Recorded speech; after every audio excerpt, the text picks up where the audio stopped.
The House just passed their version of the credit card bill, but a lot of people I talked to have a lot of problems with it. Primarily that it's going to take a long period of time for the bill to go into effect. I think it's a year or so. Another problem that people have is that the banking lobbyists are so powerful in Washington.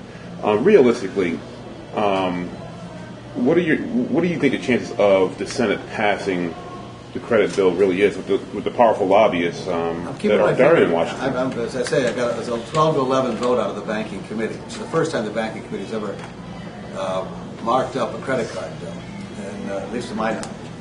And so I've a lot of trepidation going forward this week, knowing the experience I've had in the past.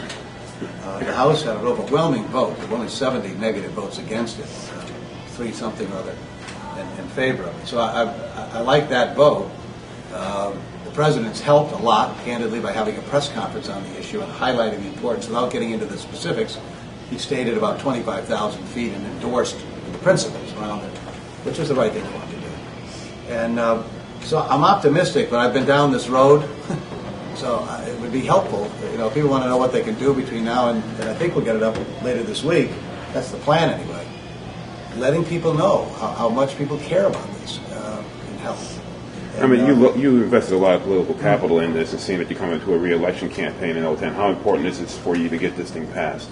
Well, listen, the reason is because I think first of all, it's killing people out there, these costs, and given every other burden they've got on healthcare costs, watching mortgages and adjustable rates move up on them as they do in many cases. So there's a lot of reasons for doing this.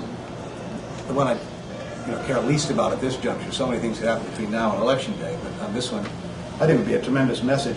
Here you have almost 60 votes in the Senate now that Arlen Specter had a conversion on the road to Damascus last week. Reconversion. He's my seatmate. I went down the other day and they put his desk. I moved the desk at night. I went down. I got a new Arlen's next to me.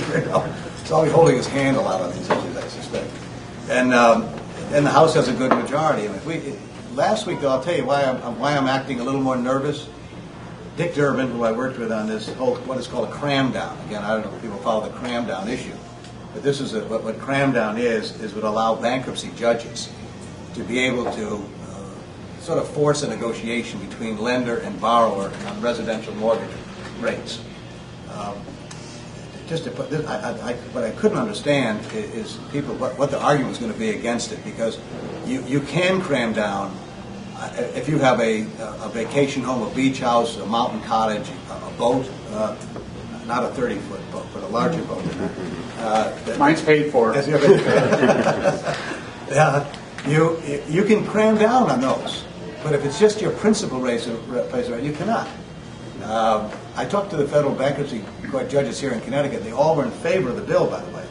People were saying, well, the judges won't like it because there's too many cases. No, they said that makes sense.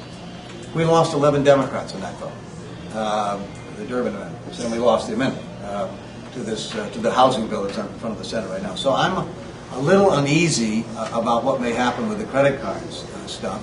There'll probably be a lot of amendments offered to it, including amendments that will deal possibly with the issue you've raised, and I'd like to think we can carry that. Well, who's selling us out? Yeah.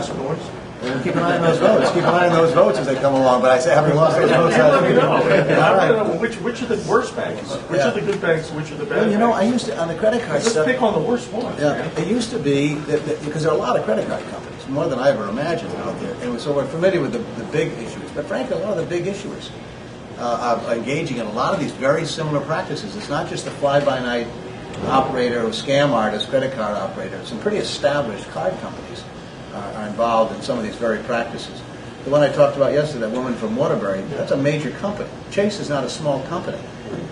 Well, the interest rates and all, it's based on the banks, not necessarily like the credit card company itself, is it? Well, they're issuers.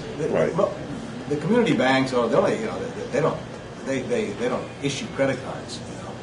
The other issue, which we haven't included in this bill, but I'm going to bring it up as a separate item, is what is called the interchange fees. And if you're a mom and pop retail store, this is a huge issue for them. These card issuers, I think it was like $7 to $10 billion just made in the last few years on the interchange fees. And if you're a small, even a larger one, I mean, Ethan Allen, for instance, is always complaining about this. Now, they're a franchise and large. But even you go to talk about convenience stores and other 7-Elevens, This is a huge, huge issue for them.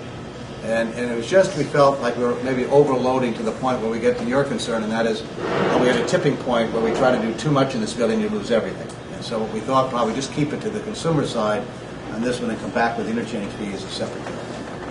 But keep your eye on that. You warned those guys, right? What's that? You gave a warning last year.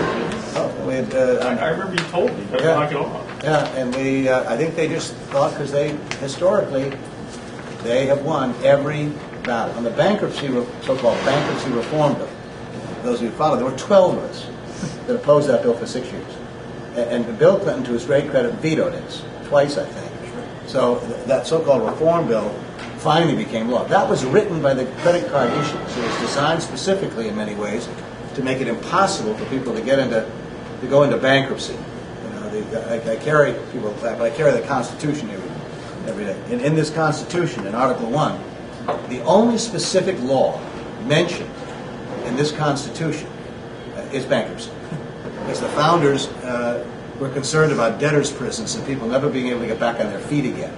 And so the bankruptcy reform bill was a major blow. This is the other side of the equation, make it difficult for you to get back on your feet again, and then, of course, making it impossible to ever get rid of these fees and charges so you never can get up underneath it. So we can deal with this, and we're going to go back, and I think we ought to be talking about some legislation to once re-reform the bankruptcy code of the